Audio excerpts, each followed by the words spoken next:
Hello guys, welcome back to my channel. On this channel we share with you our experiences as international students, as Ghanaian African students in Germany. And today we want to share with you our both horrifying, terrifying, and still amazing experience we had in Germany. Well, it's our objective that at the end of this video you will be able to learn a thing or two as an international student, or as a Ghanaian student, or as an African student coming to study in Germany. So welcome to my channel, Derrick. Thank you very much, Emmanuel. So a bit of introduction. Derrick is the lead of Platinum Africa Solutions Limited. He's also an author, and Derrick is also a marketing strategist. Yeah, so he is a million in one. A million in one. And he came all the way from Koblenz, and now he's joining me here in Berlin to shoot this video. So guys, stay glued to your seats. Watch out. We have awesome things coming your way. Isn't it? Yes, I know.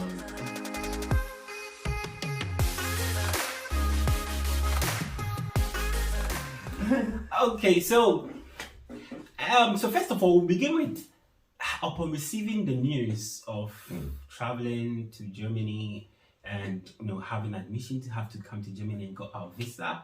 How did you feel? Okay, so first of all, I want to greet everybody who's going to be watching, or who's watching from anywhere in the world. It's such a great pleasure to be here. I've been seeing a great job you're doing with the YouTube channel, helping more people to get to understand what it takes to be here and then what's next for them and stuff. So it's a great job you're doing. Keep it up. Yeah, so for me, when I got the admission notice, I was obviously I was surprised. I didn't expect it. So it was a mixture of being surprised, yet a bit excited, and also quite concerned, because I was like, am I really going to be able to make it to Germany? Right? Yeah. But then fast forward, I was supposed to come a certain year and I couldn't come because of my blog account issues. And then I was able to work hard towards the following year. Wow. And that's when I got the chance to come. So fast forward, when I went for my visa interviews and stuff and all of those stressful couple of activities, right? And then I was called to come for my passport. I didn't know what to expect because they didn't tell me to come for my visa. They said come for your passport. It's amazing how they don't tell you that. Yeah. Oh, you had a visa. Congratulations. Come and pick up your passport. Exactly. They just I think they don't even say pick up your passport. They just say come. They told me to just come. Okay. And I said I should come forward. They said I should just come. So I remember I wrote them an email that I was asked to submit my travel insurance and then booking details and stuff. Yes. And then they told me to come the following week. So I want to find out if it's just a security man trying to play with me or I have to really come. And they said, yeah, I should come, just as I've been told. Wow. So when I went, apparently it was collection time. Wow. Yeah. So it means that the key is when they ask you to send your ticket reservation, it means they are travel insurance. Definitely it's given to you. Hopefully, because they can change their mind even after giving to you. Yes, right. It's their right to do that. Yeah, exactly. Actually. They have the right to do that. So yeah, it was elating. When I got there, so that day when I got there, I was nervous because I saw people going there. Some of them come out with white sheets in their passports, and some come with just a normal passport. So if you come with white sheets in your passport, means it's a rejection. Yeah, but if you come with only your passport, then you got it. So I started making plan B. I was like, well, if I don't get a visa, I'll go to Kenya. Yeah, so I started checking flight tickets, started making plans exactly to Kenya. I'm like, whatever happens today, I'm just going to pick up from here and stuff. Yeah. And then I go inside there, and then this lady tells me, okay, she took the receipts that they gave me from the first day of appointment, and then I gave it to her, and then she searched for my file, and then she picked my file it was a green file, I remember, and then she picked it, and then she opened it, and then she picked my passport and opened it and said, hello sir, and I'm like, yes. Because already I saw a lot of passports with white sheets in it, arranged like that. These are rejections. Rejections. So when she was searching for my file, I was like, look, I was watching where her hand was going, but I was like, I was watching like that, and then she picked my file from the down, and then she said, when you get to Freiburg, I was like, oh god. The rest of the things she said, I didn't even listen to it. I don't know what she said. Yeah. And then I took my passport and there I got my visa. So it was very, Wow. I was very excited.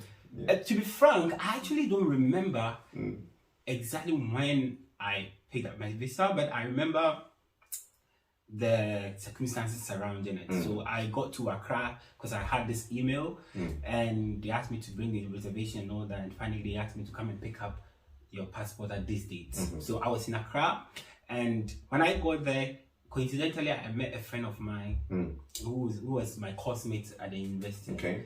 And he too was coming to pick up his passport. It's like, oh, okay. So I got in there anxiously in the waiting place, when I picked it up and I opened, and it was inside. I said, yeah, but it's a great feeling, like really. It is a great feeling. So it was great. Yeah, so I had my visa I think in August, and I came in October because I wanted to come in October actually. Yes, so to put myself together and all that. So I had like a 2-month waiting time in Ghana before I finally traveled, and that was my first time of traveling abroad. Okay, outside Africa. I've been to another African country, but traveling to Europe. Yeah. So the excitement is real. I mean, when you get it, especially that Charlie, I'm going to escape the scorching Ghanaians. It's real. It's real. Yeah. It is. Yeah, that was. So now we landed in Germany, and what was the feeling like? But for me, I started having the feeling of Europe right on the plane. Guess what? They served me some meal, and it was full of cheese and some vegetables, and it's like, come on, this is Ghanaian now. Yeah. If we serve food on the plate, at least jollof. And some cheese, I'm telling you, I really suffered. I couldn't eat half of the food. But for me, it was a step in the right direction for me. It was a new challenge for me because I had to come prepared. Aside the fact that I was excited to get a visa and get to come to Germany to learn and improve on myself. It was like I was coming to a place with no family. Wow. Yeah, no family, no friends, no nothing. Like literally coming to start all over again. Yeah. So that reality hit me the moment we took off from Ghana.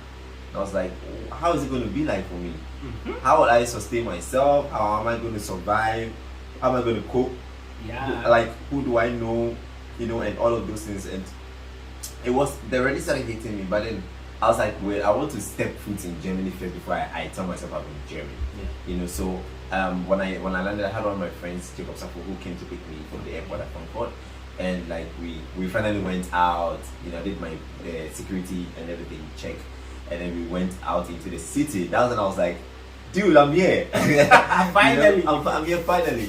And like it was a great feeling. It was a very great feeling for me, and I was just grateful. And I took myself to be ready. And the funny thing, interestingly, that they have to travel from Frankfurt to Friday. Okay. Right? Yes.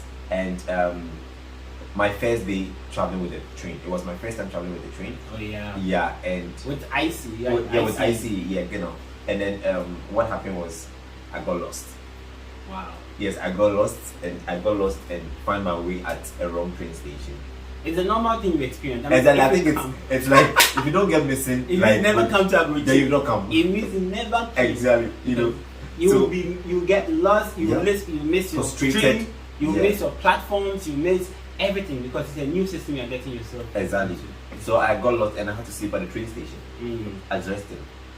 Wow. Yeah. Yes, I slept at Dresden. My first night. And that place. Yeah. An encounter I had with the security people. If you ask them questions, they don't mind. Yeah, even if you mention the name of the town wrongly, they find it offensive.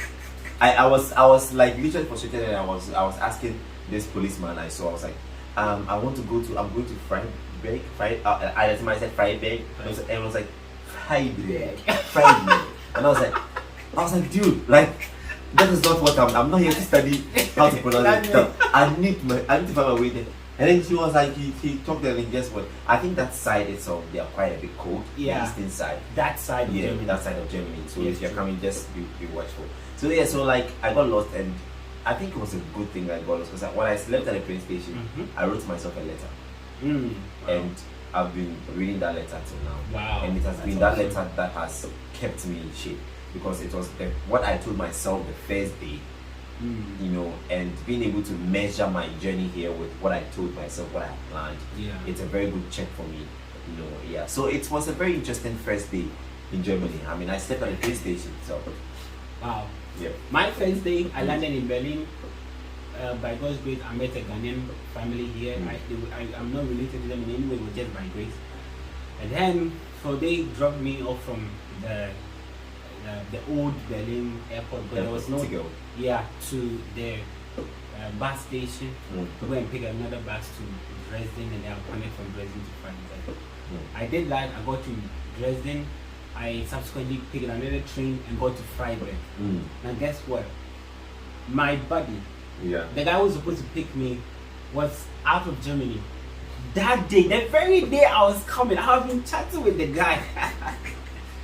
He was totally out. He had disappeared. So, and buddies are normally students the universities select to help other international students to settle in. And mine has disappeared. I apparently left an information to a friend to pick me up. The friend was not around. Guess what? I had to stay at the train station for more than 3 hours. And that was when I had flown for more than 10 hours, because we stopped at 2 hours at Turkey, and then Ghana to Turkey was like 6 hours, and then 2 hours Turkey, and then from Germany to Turkey is like 2.5 hours. So I had jet lags, I was tired, I was hungry, I was angry, everything so. And I was just sitting with my bag at the train station. It wasn't pleasant. It's crazy. And for those who don't know, like, we met in Friday. That's where we met. Yeah, that's where we met. I mean, I also the person who was supposed to help me around, I think Kwame, you know, he had to travel the very next day that I got there. Wow. Yeah, so he traveled, and like, lucky for me, he gave me his apartment. God bless you, Kwame, for that. He was very kind for me, to me in that regard. He gave me his apartment to live in, because my rent was going to start the following month. Wow. Yes. So it was a very interesting first day. Yeah. For me, I got into my apartment. Finally, after several hours, the guy came to pick me up. We got there, and all I wanted to do was to sleep. And this guy won't stop talking. He gave me all the rundowns, and I was so tired. I said, "Dude, just go away, let's sleep." Okay, but it was quite an experience, of course. And once we settled in and we did everything, we now had our way. Now, then we have to go for orientation, and that's when I met Derrick. You know, and then the orientation, that was when they mentioned that we have to enroll and register and get our enrollment letters. Then with the enrollment letter, you go to the Ausländer Behörde to go, and that's the foreign office here. Other countries call it home office, to go and get your residence permit extended. From Ghana, they gave us 6 months. Now I'm told it's 3 months. Now they give people 3 months. Well, previously it was 6 months. I had 6 months. Yeah, same here. And then this is where we started having a trouble. Yeah, from the very first orientation. Yes. So we have to, all our friends, the college students, the Indians, the other African students, the European, all of them, they were just going to register. And we also had to go. And then we went, for me, I went to the office, the administrative office, and I met this woman. I've forgotten her name. She was Cindy Wolf. Cindy Wolf, yeah! Are we supposed to mention this in the videos though? Sorry, probably, maybe not. So I met her. She had to enroll me. And guess what? Actually, one of the conditions on our admission letter was to come with a GRE score of 305. Yeah, 300. 305. Yeah. I wrote the GRE, but I had 294. Yeah. So I was left with like 11-point gap. And these guys said that no. I said, let me just come. If these people should beg them small. No, you have been begging in Ghana. Or it'd be like to try. I mean, for me, my kids, I wrote a test here. I also scored around 290 something. Yeah. But then the professor said at least 300 at a certain point. So fast forward, we were not enrolled. We were not enrolled. Yeah. They told us point blank, It's either you go back to your country and go back and write the GRE, or sit in Germany, attend lectures, but will not enroll you. We can't write exams until you have presented. And we had only 6 months. A GRE score. I said, eh? Yeah. The little GRE crowd I studied in Ghana, the bread I for me, it didn't make much sense, but that is Germany for you. Like, once it's stated in the paper, once it's stated as a requirement, it shouldn't make sense to you. Once it has been, even if the person checking it, it doesn't make sense to them. They will still have to make sure that is done. That is Germany for you. That's Germany for you. I'm telling you. I learned it the hard way. That these people don't bend the rules for They you. don't bend the rules for anybody. Even if it doesn't make sense to them. They will tell you, well, that is the rule. They will tell you. So now we couldn't extend our visas. Because to go to the foreign office to extend the visa, you need a letter from the school that has certified that you have been enrolled. It's an enrollment certificate. Immatriculation bescheinigung. Yeah, immatriculation bescheinigung. That's true. If you don't get that, forget it. The home office will reject you and no. So then it came to a point where reality dawned on us.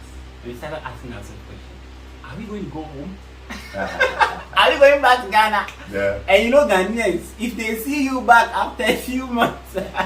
For me, it was like I had given so much to come. And me too. I can't come this far and give up. There was certainly going to be a way out. Yes. You know, it's and true. I mean, talking about this 3 years down the lane, it feels grateful. It's amazing. Yeah, it's amazing that we are still here. Like, after 3 years, what happened? Stay tuned, you get to know.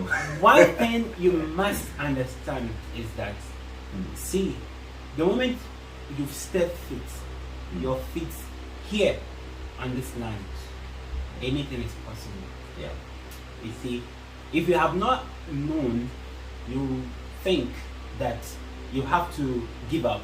Because we had friends that went out. They went back to their home country. Because one, they didn't ask for help from the right quarters, and two, they didn't research, you know, because you really have to just jump on the internet, research and everything. When we're coming on our visa, the school's name was attached to the visa.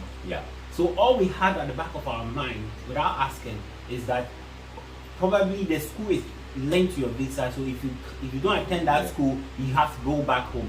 And that was what other people around us told us. Because they didn't have that experience. They didn't have that experience. And they were scared for us. They put so much fear in us. Like and that's one of the things. I think it's important who you come to meet. True. In Germany or wherever you travel to. Who do you go to meet is very important, because that first point of contact is what serves as a benchmark and a guideline for you.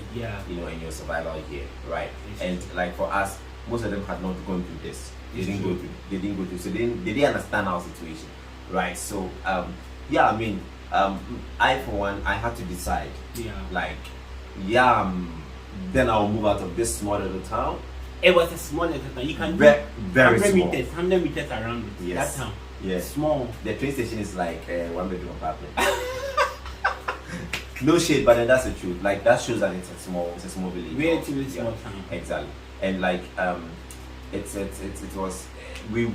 really wanted to do the course. I mean, I felt like we were equally very qualified for the course.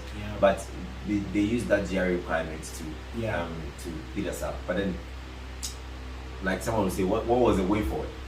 You know? So we jumped on the internet right away, started searching for schools and opportunities. And wait, by the way, the school we attended was a tuition free school. That's what we came in for. We came in for unprepared for tuition free. Because we wanted free. Then so we said, okay, good. Then if we have to move from this place, let's try at a tuition free school. And guess what? It was the next lot, because we came in winter semester, the next lot was summer semester. And summer semester, the courses are like and remember, we had 6 months. And we had so 1 month is gone.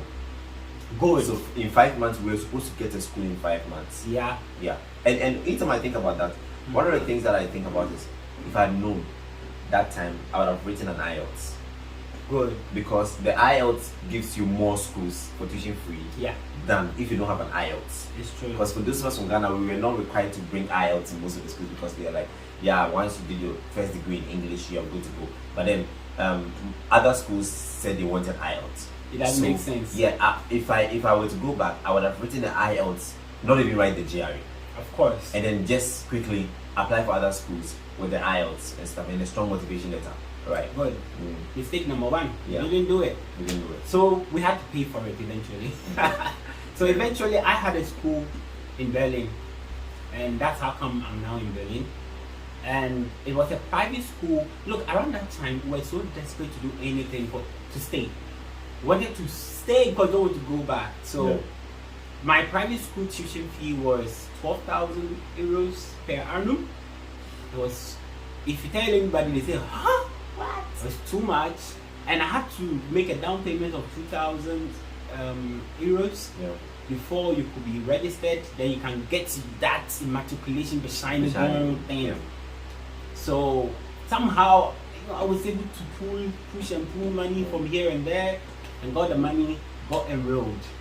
And the rest they say is history, struggles, tears. Yeah. I mean, it's interesting talking about this now because it's like, for me, I had to decide. I was torn between moving to Bonn or Göttingen. And what I wanted to do was that while searching for the school, I wanted to enroll in a German school to learn the German language because I didn't know any German at all. Right at that time. So I had a friend in Göttingen, and then I moved there. And then before I moved there, I applied for a language school. So I moved there, and then I got enrolled in a language school, and then I started a language school. It was intensive, and then I was still applying for schools, and all the teaching free schools I applied to, all of them I didn't get. All of them. And like, it was about a month for my visa to expire, and I still had not got admission. Wow. And I was like, what the heck? What am I going to do? Like, literally 4 weeks more for this visa they gave from Ghana to expire, and I was still not enrolled. Wow. 3 weeks more. And not enrolled. And not, I was not hearing from them. And then I remember one night I just woke up and I was like, you know what? There should be something really out there for me. Like, I should find something. And I started searching, and I found Cologne Business School, and I also found Private Hochschule in Göttingen. Right? I was in Göttingen, so I didn't even know there was a school like that in Göttingen. And I liked the program. It was general management stuff. So I was like, no, let me just give it a shot. So I did apply. And then the next day, these schools wrote to me. I sent documents and stuff. Fast forward, I got admissions from both schools. Wow. Like about 2 weeks for my visa to expire. Wow. And then I had to decide, and I decided to go with a Göttingen school. Because I was in Göttingen, I was already a bit comfortable. I was trying to get integrated into the system in Göttingen. And then I went. But then, like Emmanuel said, it was a private university. I was supposed to pay 4,800 euros a semester. 4,000, and it was 3-semester program. And you have to pay 1,500 for your master thesis and stuff. You're talking about now. You're talking about like almost over 14,000. Exactly. Yes, that's how expensive private universities are in Germany. Very expensive. I'll make a separate video now. We should. But the good thing, you see, it's about being able to maneuver your way through the system and being strategic and having a genuine reason for everything you're doing. Because for some of us, being in Germany was not just for the fun of it. I'm not here to prove a point to anybody. I'm not here to chill. Not at all. I mean, because Germany is one of the best places for education. That I can tell you. If you want to come to study in Germany, the future for you as a student is solid in Germany. Great opportunities. Not all Germans are cold like people think. There are some very cool Germans that I've come to meet personally. I mean, where I've got to work and stuff. I work with Germans and work ethics on point. Right. So I mean, it was to fight for all of these were things that were worth fighting for. Okay. So for me, I mean that was how I was also able to get my matriculation shining. Wow. And like I remember I was like, gosh, now about 2 weeks for my visa to expire, I'm now going to look for an appointment at the rat house to get my visa extended and my residence permit. So I wrote the email to them, and then I think the very next day I got an appointment, and then I went and then I met the immigration officer who was in charge of my file. Was super kind, and then he did my thing for me, and then yeah, I was able to get my residence permit. Finito. But then that was not a finito part. Now life was about to life was about to happen. So you realize that like it's like change, you know, change is very uncomfortable. And even for us, we didn't know it was possible to even change schools when you come. Yeah. Right. Yeah. But then fast forward myself, to cut a long story short, I moved from the private university and now I'm back in a tuition-free university. Right. So I made a change. I made a switch from the private to another tuition-free. You know, so yeah, and these are all lessons that are worth sharing. Yes. My advice for you is that at least maybe when you're coming from Ghana, make sure you have like 2 or 3 more admissions pending. Exactly. So that if one goes south, yeah, you can easily transition to the other. Exactly. Yeah, because if you travel, a lot of things can happen in between. Yeah. So many things unknown are waiting for you. So you just have to, prepare for it. Yeah. And if you need help, let me also introduce this group of people. They are called Diakoni. They are more or less like immigration expert lawyers who are sponsored by the government to take care of your immigration needs. So especially for foreigners, for women and children, they are like NGO. So you can just walk into their office, call them, book an appointment. They are in every state, every town, wherever they are. So just book an appointment, go to them and tell them your story. They will find a way out for you. Yeah, I mean, there are lots of things in Germany. Yeah. Right? And nobody tells you, right? There are things that you have to find out. And sometimes even when you are given a residence permit, if you come, they attach a certain green leaflet to your residence card for you. That is the most important paper when it comes to residency. And if you throw it away, you're dead. Yeah, because that's thing. I realized that when I moved from Göttingen to Koblenz, I had to register my residence and also to show that I've moved. Yeah. So they asked for that, and I remember the time I went for my appointment, I had put that document in one of my files. Oh. And they were like, without that document, they cannot even do my handling. Wow. Yeah. So I had to go back, get a different appointment. To get an appointment in Germany, it's another story. Especially if you're in a big city like Derrick. Exactly. Even in Koblenz, it took me about a week and a half to get another appointment. Wow. Right. Yes. So I went and I finally found it, and then when I took it there, everything was done well for me because that states more details about your residency. Okay. So yeah, when you come in there, you are given that green leaflet in addition to your residence permit, your card. Then please don't joke with that particular green leaflet. It's the most important thing. True. Yeah. So I want to find out what are some of the opportunities that exist in Germany that one can explore when they come here as an international student from Africa. Okay. So first of all, before I delve into that, I would say when you come to Germany, yes, listen to advice. Yes. But don't let people's experiences in the past be your reality. It's true. Don't let it be your benchmark because everybody's story is different. Yeah. Everybody's story is different, and people who are not able to make a certain headway would also make you believe that it is not possible. Yeah. Right. It's true. Now I can see that in Germany it is possible for internationals to succeed. I know people who are close to me who are succeeding here, right? Who are internationals. So and then getting opportunities, you have to first of all be like know your industry. For example, I mean I'm a marketing person, right? So if I'm looking for opportunities in marketing, I know what I'm looking at. I have a clear focus. What are you looking for? Okay. Yeah. And don't come to Germany for students. Our advice: don't come to Germany because you want to come and hustle. Yeah. Otherwise, you put yourself in deep trouble. That's true. Yeah. Come with a better plan. Come with a better, bigger plan. You can learn a lot here. You can build serious contacts in Germany, and that's more than just coming to hustle for like 1,000 or 2,000 euros a month. It's true. Right. So look for opportunities by way of matching them with your skills. So what you have to put to the table, put your best foot forward. That's what I would say. And looking for opportunities in Germany, you have to put your best foot forward. Yeah. Like put something to the table. Like, guys, I'm here. I do this. I'm this. Because Germans really like to be asked questions and they will answer you. Yeah. Right. So I mean, sometimes it's all about asking. I remember the second time I was going to extend my residence permit from the 1 year one they gave me. I asked the immigration officer, "How long are you going to give me?" And he said, "Yeah, I'm going to give you maybe 1 year." And I said, can you give me more? I need some more time to do stuff. That's what I told him, right? And then he gave me like 2 years, right? Because I asked for it, and I didn't have to pay anything extra. I asked for it, you know. So sometimes ask questions, and also put your best foot forward, right? And then don't come here to come and sleep. Don't come here to come and be a slay king or slay queen. It's good to look good. It's very important. You looking the part is important, but it's not the ultimate. Work hard. Work on yourself, improve your knowledge, you know, put into context what you're learning from Germany and put your best foot forward. And I think opportunities will come your way. And when they come your way, to grab them. Like, it's very true. Yeah. Also, don't come here with the mentality that, oh, I am coming to hustle for money. Exactly. Because if you're a student, don't worry, finish with your course. Yeah. And after, the opportunities will be open for you. Because exactly. In Germany, they give you 18 months job seeker visa after your education to look for job. And once you are there, you can do it.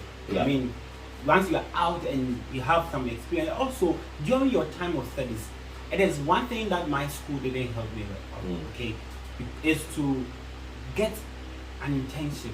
Most German universities have incorporated a kind of internship into the academic calendar. Yeah. So try to get into an internship. It doesn't matter if it's a startup company or an established company or any company at all. Get some German experience, and once you get the German experience, it will help your job search after school because it makes it easier. Some of the companies will even retain you after your internship. They will retain you if your performances are good and everything.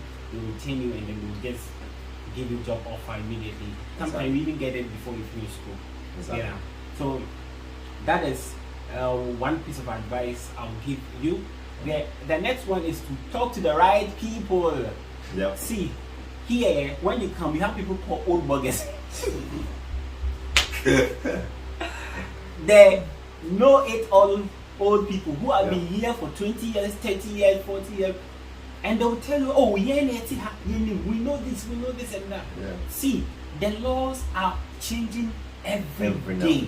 They are changing and amending people, and mostly, unfortunately, that's just not to sound a bit condescending, but most of these people here are a bit not educated, so they don't read to update themselves. So they are used to, oh, this is what we are used to it, but they don't know that the dynamics have now changed. You know, so they will be telling you what they are used to 20, 15, 10 years ago. But then the laws may have changed, so you just have to update yourself. Frequent Google. If you don't understand anything, go to Google. YouTube. Somebody might have written a blog about it. Somebody might have done a video about it. Just search for it. And get first-hand information from it. If you also don't get enough information from search engine, Google and all that, talk to your fellow students. Talk to people who are working in the German environment, who came by means of being students. Those people have a lot of knowledge to share. They will be able to help you. Relatable knowledge. Yes. And finally, if anything is wrong with you regarding anything at all, go to the Diaconi people. I will link the Berlin ones I know here on the description, and you'll be able to access them because they will be more than happy to help you. When I came to Berlin, somebody recommended I went to see one. And I went to see one, and that's why they gave me this powerful advice that, look, you can still stay here and study. Just make sure that you get school before your visa expires. And they said, even if your visa expires, there's something we can do for you to stay. And it's true. Because when I went to extend my visa, I met a guy from Tunisia who came here to study, but the visa had expired because he had to learn language, and he joked with it. He didn't take it serious, so the time extended. Like the time got his visa expired. He went to the foreign office and he was able to get his visa fixed for him. You know, so it's not hard and fast rule that the moment your visa expires due to some reason, but as much as well, don't let your visa expire. Exactly. Make sure you go there and do the right thing, stay in the law and all that. But in an extreme case, some favor can locate you. I remember also I heard a lot that people tell me that when your 18-month job seeker visa expires, that is it. You have to go back to your home country or pick up a new job, a course, and all that. Then I also met another guy who said that his friend has had his 18-month visa renewed for him for 3 times in Berlin. You know, and I have lived all my life with the notion that you will, once your 18-month visa, job seeker visa is expired, you have to go. All you have to show them is that you have a means of sustenance. Yeah. Because the Germans don't want you to go. That's the truth. Yeah. They have a robust. Now they need workforce and stuff. They have a robust social systems, like social systems, good social systems. So their social systems, they want to put a lot of people to work so that they can tax them to sustain the social systems. Yeah. So they are not going to just kick you out if you have a good grounds. You know. Also, talk to people more. I was talking to one German lady, and she was saying that after my 18 months has expired and I'm unable to get a job, I can apply for freelancer visa, which is also another 18 months. Yeah. And that one, I just need letters. I think 5 or so letters from 5 different companies to attest the fact that they will secure your service or employ your services. And then you can work as a freelancer. So the opportunities, they are endless. They're endless. So just ask the right people. Exactly. Okay. Cool.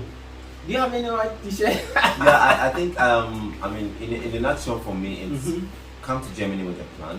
Yeah. Or if it's not just Germany you're going to, but anywhere else. Travel with a plan. Exactly. And it should be beyond wanting to hustle or wanting to just have a comfortable life, because the glass in Guam, yes, there's glass in Guam, but the realities are different. Yeah. And it's not heaven. But it's another journey, for you. If you're a student coming, don't think it's the end of it. It's the beginning of another battle. It's true. Yeah, it's a different battle on its own. I mean, you come here, you come and fight. You have to struggle. Sometimes you may struggle with your mental health. Yeah. Right? And because you are here alone, the realities will set in. Maybe you need some money, all of those stuff. And here, you can't rely on anybody. Yeah. You can't rely on anybody's finances either. Right? So, I would say you should come with a better plan and have faith and believe that it's a journey, it's a process. You go through it and come out successful. Oh, that's true. Yeah. So coming from Ghana, you should also put your ego down. Okay. Yeah. In Ghana, if you're an investigator, they say, "Oh, we want to work in the office," and not. Here, they respect anybody, no matter the kind of job you do. And once you're a student, be prepared, because whether you work or not, you are still paying your rent and other things. Unless you don't want to work. Yeah. Unless you're on a scholarship of a sort, but if you work, you're allowed to work 20 hours a week. So try as much as possible to work. It can be delivery job, it can be cleaning. If you're lucky to get a job with your university, it's also possible. Just explore. If you get an internship, you are paid. Just explore and put your ego down and just survive. After school, the jobs the opportunities are endless. Yeah. Okay, so all too soon we've come to the very end of it. You've watched an exciting, analysis of what we went through, our experiences, we hope that this is a blessing to you and you learned a lot from it and you're going to implement it.